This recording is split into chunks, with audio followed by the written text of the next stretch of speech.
Hello दोस्तों, तो कैसा सभी आशा करते हैं कि आप सभी बहुत ही अच्छे होंगे। तो आज हम क्लास 12 रसायन विज्ञान यानी केमिस्ट्री का हम महत्वपूर्ण क्वेश्चन को हम देखेंगे। यह क्वेश्चन आपको किसी न किसी सेट में देखने को जरूर मिलेगा। तो आप इन जो क्वेश्चन है इनके हम बताएंगे कि जितने भी जैसे 25 या फिर 30 हम क्वेश्चन बताएंगे। तो इस सब क्वेश्चन को यदि आप तैयार करेंगे तो लगभग आपका 20% या फिर 25% आपका केमिस्ट्री कंप्लीट हो जाएगा। ठीक है, देखिए इसमें हम कुछ अभिक्रियाओं के भी बताएंगे। ठीक है, पूरा अभिक्रिया नहीं बताएंगे कि हाँ ये सब अभिक्रिया जितने हमने इम्पोर्टेंट लगा कि हाँ इसमें ये अभिक्रिया होनी चाहिए, इसको हमने लिखा हुआ है। और जितने भी अभिक्रिया है इस पे हम नेक्स्ट वीडियो में बताएंगे कि कितने अभिक्रिया हैं। उन सभी अभिक्रियाओं को आप देख लीजिएगा। ठीक है, अब देखिए इसमें हम लगभग 30 क्वेश्चन बताए हैं। 30 क्वेश्चन को आप याद करेंगे। तो आइए देखते हैं मोस्ट इम्पॉर्टेंट जितने भी क्वेश्चन है उसमें। देखिए हमने यहाँ पे लिखा है इम्पोर्टेंट क्वेश्चन। ठीक है, इम्पोर्टेंट क्वेश्चन यहाँ पे लिख देते हैं क्लास 12। ठीक है, CLASS क्लास 12। ठीक है, क्लास 12 का जो मोस्ट इम्पोर्टेंट क्वेश्चन है उसको हम देखने वाले हैं। तो देखिए यहाँ पे सबसे पहले हमने लिखे हैं कि पहला है क्वथनांक में अवनमन उन्नयन। ठीक है, क्वथनांक में उन्नयन। ठीक है, क्वथनांक में उन्नयन पहला हमारा फर्स्ट हो गया। क्वथनांक में उन्नयन ये हमारा जो है क्वथनांक में उन्नयन। उसके बाद पूछता है हिमांक में अवनमन। ये दोनों टॉपिक हमेशा पूछता रहता है। आपको किसी न किसी सेट में ये सब क्वेश्चन देखने को जरूर मिलेगा। जैसे पहले सेट में नहीं पूछेगा तो दूसरे सेट में पूछता ही है। लगभग हमारे 7 सेट लगभग बनते हैं, तो इसमें किसी न किसी क्वेश्चन को ही देगा। तो आप किस सेट में देगा इसकी तो हम नहीं बता सकते हैं। तो आप क्या कीजिए कि ये सब सारे क्वेश्चन आपको याद कर लेने हैं या फिर समझ लेने हैं। जिस प्रकार से जैसे अभिक्रिया है तो उसको समझ लेना है, परिभाषा है तो उसे याद कर लेना है। अब उसके बाद क्या है, जैसे हमने नियम है कोई तो उसको समझना है। अब हमारा दूसरा है पराशर दाब। ठीक है, पराशर दाब है तीसरा। इसे भी आप देख लेंगे। पराशर दाब पहला हमारा है क्वथनांक में उन्नयन, दूसरा हिमांक में अवनमन, उसके बाद पराशर दाब, उसके बाद है मानव इलेक्ट्रॉन विभव। ठीक है, इलेक्ट्रॉन विभव। ठीक है, यहाँ पे ये हो गया। उसके बाद हमारा है विद्युत रासायनिक श्रेणी। ये भी मोस्ट इम्पोर्टेंट क्वेश्चन है। ठीक है, यह जो हमको लगता है कि कुछ ज़्यादा ही इम्पोर्टेंट है उसको हम लिख देते हैं। आप इसे याद कर लीजिएगा। ठीक है, ये हो गया। इसे हिमांक व्यवनन देखिए आप लिखेंगे क्वथनांक में उन्नयन स्मार्ट एजुकेशन अपडेट। तो मेरा वीडियो पहले आएगा, आप उससे जाकर समझ सकते हैं। आपको जैसे चाहिए हिमांक में अवनमन तो आप लिखेंगे हिमांक में अवनमन स्मार्ट एजुकेशन अपडेट। ठीक है, तो हमारा वीडियो आएगा, वहाँ से आप दे सकते हैं। कोई भी यदि टॉपिक हो आप हमें कमेंट बॉक्स में बता देंगे, हम उस पर वीडियो जल्द बना देंगे। और यदि वह वीडियो नहीं मिला है तो हमारे प्लेलिस्ट में जाकर देख सकते हैं। अब हमारा क्या है, देखिए ये इम्पोर्टेंट है। ठीक है, ये वाला इम्पोर्टेंट है, ये भी इम्पोर्टेंट है, ये भी इम्पोर्टेंट है, ये भी इम्पोर्टेंट है। मानव इलेक्ट्रॉन विभव, हालांकि इसमें सब इम्पोर्टेंट है, हमको लगता है कि ये कुछ ज़्यादा ही इम्पोर्टेंट है इसलिए हम लिखे इम्पोर्टेंट। इसमें मानव इलेक्ट्रॉन विभव भी इम्पोर्टेंट है। हाँ, ईंधन सेल। ठीक है, ईंधन सेल भी आप हो सकता है ईंधन सेल को देख लेंगे। एमीन का वर्गीकरण ये देखिए जो मोस्ट इम्पोर्टेंट होता है, ये होता है इम्पोर्टेंट। ठीक है, वेरी वेरी इम्पोर्टेंट। ठीक है, वेरी इम्पोर्टेंट। एमीन का वर्गीकरण पूछता रहता है। ठीक है, एमीनों का वर्गीकरण बताइए, ये हो गया। उसके बाद हमारा है नार्मलता को भी आप देख लेंगे। नार्मलता, मोलरता ये तीनों को आप देख लेंगे, ये तीनों। हालांकि आप जब मोलरता को आप समझ लेंगे तो इसे भी समझ लेंगे, क्योंकि ये दोनों आपस में कनेक्टेड है। थोड़े से इसमें इसकी जो परिभाषा है थोड़ा अलग है और सब इसका सेम है। मोलरता और मोलरता, इसमें बहुत बच्चे कंफ्यूजन होते हैं कि हाँ मोलरता और मोलरता में अंतर क्या है। तो आप लिखेंगे मोलरता स्मार्ट एजुकेशन अपडेट। तो उसके बाद इससे भी चाहिए तो आप लिख सकते हैं मोलरता, मतलब दोनों को एक ही वीडियो में हमने बताया हुआ है। तो आपको यदि चाहिए तो वो लिख कर इसे देख सकते हैं। उसके बाद हमारा है ये तीनों को आप देखिए, ये तीनों इम्पोर्टेंट है, ये तीनों इम्पोर्टेंट क्वेश्चन है। उसके बाद हमारा है मोल प्रभाज या मोल अंश। मोल प्रभाज कहिए या फिर मोल अंश, बात एक ही है। आप इसे भी लिखेंगे तो हमारा वीडियो आ जाएगा। उसके बाद देखिए हमारा यहाँ 11 तक हो गया, मोल प्रभाज भी हो गया। उसके बाद हमारा है यह अभिक्रिया की दर या वेग, अभिक्रिया की दर या वेग, इसको भी आप याद कर लेंगे। उसके बाद हमारा है, आपको दिख रहा होगा अभिक्रिया की कोटि, अभिक्रिया की कोटि 13वां क्वेश्चन, इसे भी आप याद कर लेंगे। तो आपका देखिए ये सब जितने भी हमने क्वेश्चन बताए, हमने बोला कि रसायन विज्ञान में, ठीक है, रसायन रसायन विज्ञान यानी केमिस्ट्री, ठीक है, ये केमिस्ट्री में हम शॉर्ट में लिख रहे हैं केमिस्ट्री, ठीक है। केमिस्ट्री में आपका लगभग 25% या 20% आपका जो है पोर्शन कंप्लीट हो जाएगा। नहीं कि हाँ आपको लगेगा कि हाँ हमने कुछ केमिस्ट्री में क्वेश्चन को याद किए हैं। जैसे आपको मान लीजिए कोई भी जैसे आ गया यहाँ पे मोलरता आ गया और आपको नहीं आ रहा है, या फिर कोई ऐसा क्वेश्चन आ गया जिससे आपको नहीं समझ में आ रहा है कि हाँ इसमें क्या लिखे, और आपको इतने टॉपिक यदि याद हैं, ठीक है, इतने टॉपिक याद है या फिर समझे हैं, तो आप जैसे इसमें से कुछ भाग उसमें लिख सकते हैं, यानी कि रिलेटेड हो तब। ऐसा नहीं है कि जैसे पूछा, जैसे आपको किसी व्यक्ति के बारे में बताना है कि हाँ वह व्यक्ति कैसा हो सकता है, तो आप अनुमान लगा सकते हैं कि हाँ वह अच्छा हो सकता है, हाँ वह बुरा हो सकता है। आप ऐसा तो नहीं कहेंगे ना कि वह आदमी ही नहीं है या फिर वह औरत ही नहीं है।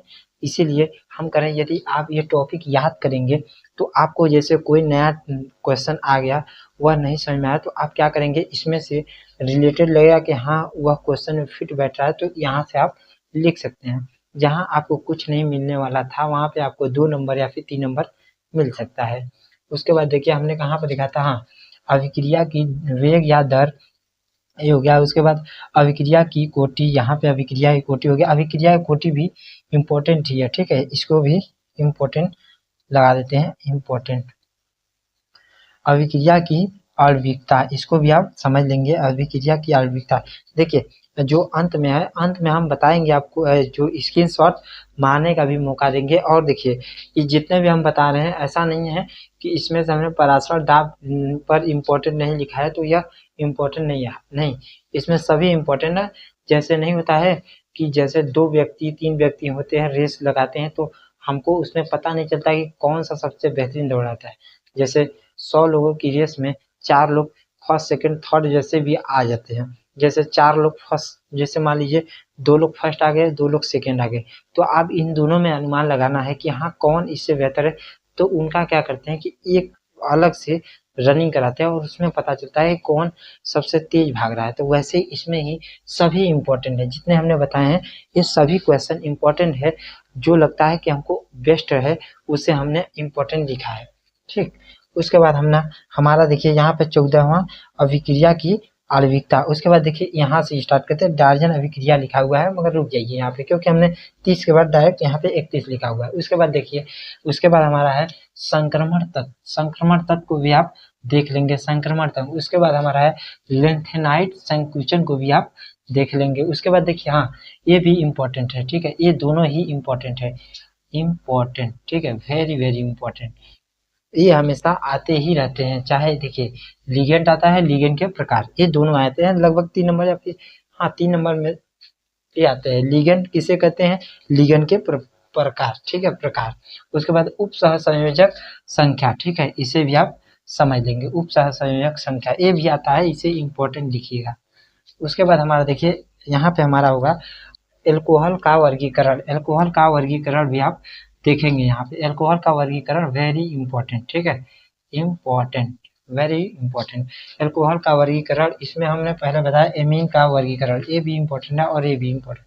देखिए इसमें से जितने भी हमने क्वेश्चन बताए, हम बार बार यही बोलेंगे, किसी न किसी सेट में आपको ये क्वेश्चन देखने को मिलेगा। देखिए फिजिक्स और केमिस्ट्री का अभी मॉडल पेपर कराएंगे। देखिए आप ये जो क्वेश्चन है इसको आप पेपर में देखेंगे तो अलग टाइप से थोड़ा दिया होगा, तो आप उसे समझ लीजिएगा कि हाँ यही दिया है, ठीक है, क्योंकि इसमें जैसे दे देगा कि लिगेंड के प्रकार और उसके आगे और सारी परिभाषाएं मतलब जैसे जोड़ देगा, तो उसे आप समझिएगा कि हाँ लिगेंड के प्रकार के बारे में ही पूछता है, ठीक है।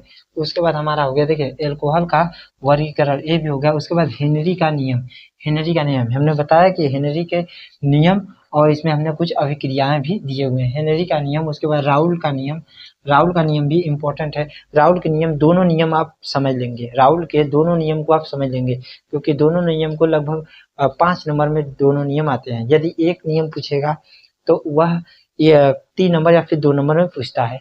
हेनरी के दोनों नियम को आप समझ लेंगे। उसके बाद कोलराउस का नियम, कोलराउस का नियम, ये तीनों नियम। अब इसके बाद देखिए हमारा जो वीडियो आएगा उसमें सभी नियम, जितने भी नियम है हम सभी नियम को लिख देंगे। उसके बाद बता देंगे कि हाँ इतने नियम है, जैसे 10 नियम है, 10 नियम में 5 नियम इम्पोर्टेंट है, 5 नियम इसको भी देख लीजिए, क्या पता कि कहीं आ जाए तो आप कुछ भी आपको याद है तो उसे लिख देंगे। हमने कहा ना, जहाँ आपको एक भी नंबर नहीं मिलता है, जहाँ आपको एक भी नंबर नहीं मिलता है वहाँ आपको 2 नंबर मिल जाए तो क्या दिक्कत है। उसके बाद हमारा निर्णय समीकरण, ठीक है, निर्णय समीकरण को भी आप देख लेंगे, ये इम्पोर्टेंट है, इम्पोर्टेंट। उसके बाद इसमें से भी अभिक्रिया में भी जो है ये भी इम्पोर्टेंट ही है। हमने बोला ना इसमें सभी इम्पोर्टेंट है, हमने जो मोस्ट इम्पोर्टेंट, आप बोलेंगे कि यहाँ पे इम्पोर्टेंट सभी लगा रहे हैं, नहीं भैया ये सब सभी इम्पोर्टेंट है, आप समझिएगा, क्योंकि आपको आपको ही याद करना है, आपको ही समझना है, तो ये सभी देखेंगे। हमने बोला कि 20% या फिर 25% लगभग आपका तैयार हो जाएगा। तो देखिए उसके बाद हमारा है फैराडे का विद्युत अपघट्य नियम। उसके बाद ये है, इसको भी आप समझ लेंगे, ठीक है। उसके बाद हमारा है, देखिए अब अभिक्रिया में आ गया, अभिक्रिया में हमारा है वुटज अभिक्रिया, ठीक है, वुटज अभिक्रिया, वुटज अभिक्रिया को समझ लीजिएगा। उसके बाद वुटज फिटिंग अभिक्रिया, ठीक है, वुटज फिटिंग अभिक्रिया, इन दोनों अभिक्रिया को समझ लेंगे, बहुत ही सिंपल है, वुटज अभिक्रिया, वुटज फिटिंग अभिक्रिया।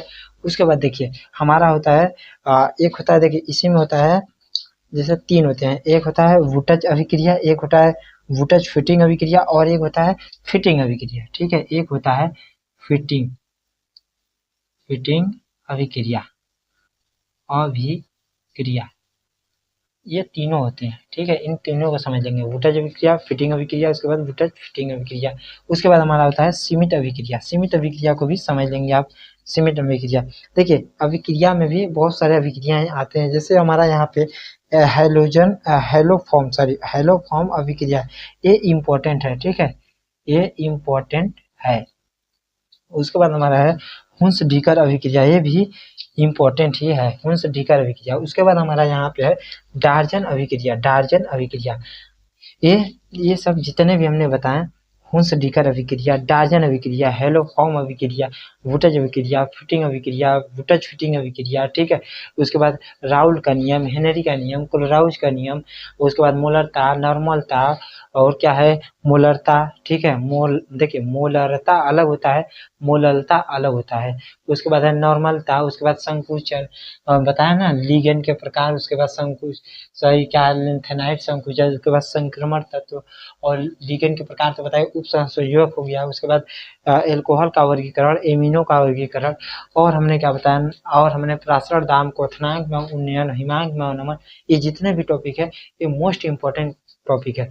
इसके बाद हम देखिए फिर एक वीडियो लाएंगे कि उसमें हम बताएंगे कि देखिए क्या केमिस्ट्री का, अब ये ऐसा तो नहीं है कि एक ही वीडियो में हम पूरा बता दें कि हाँ इतना, देखिए ये जितने भी हैं वो जितने भी क्वेश्चन होते हैं वह आसानी से आप याद कर लेंगे। जैसे हमने बता दिए कि मान लीजिए केमिस्ट्री के पूरे बुक को एक ही वीडियो में हमने बता दिए कि हाँ इतने क्वेश्चन है, आप याद कर लीजिए, तो बहुत सारे बच्चे जो हैं वह वीडियो ठीक है देखेंगे कि हाँ ठीक है, मगर उसमें उसमें क्या होता है ना कि जैसे एक चैप्टर का 20-25 क्वेश्चन हम ले लेंगे, तो 20-25 क्वेश्चन लेने का मतलब कि आप लोग कहेंगे अरे ये तो पूरा चैप्टर ही है, तो हम क्या कर रहे हैं कि पार्ट वाइज में ला रहे हैं कि हाँ ये हो गया, ये हो गया, ऐसे हो गया, वैसे। अब देखिए हम इसके बाद मैथ का भी लाएंगे, मैथ में क्या करेंगे कि हाँ इसमें हम मैथ में सोच रहे हैं कि क्या होता है कि जैसे चैप्टर नंबर 1 हो गया संबंध एवं फलन, ठीक है, रिलेशन एंड फंक्शन, इसका हम क्या करेंगे, एक चैप्टर लाएंगे, एक चैप्टर में हमने पूरे जितने भी इम्पोर्टेंट क्वेश्चन है उसे हम बता देंगे कि हाँ जैसे बता देंगे यहाँ पे